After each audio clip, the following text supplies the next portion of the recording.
Prej 8 ditësh parku kombëtar Lur Mali Dejës ishte në pushtetin e flagëve për shkak të zjarreve që përfshin pyjet dhe kullotat. Gjatë këtyre ditëve është punuar intensivisht nga ajri me helikopter dhe me 2 avion Air Tractor, si dhe me rreth 200 forca nga MZSH-ja, Bashkia Dibër, ADZM-ja, nga drejtoria e sektor të ndryshëm, vullnetarë si dhe forcat armatosura.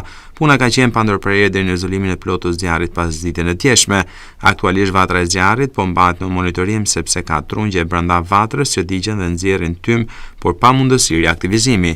Paraprakisht specialistët e AKMC Dibër kanë bërë bilancin e sipërfaqes së djegur dhe përshkruar nga zjarret e këtyre 8 ditëve.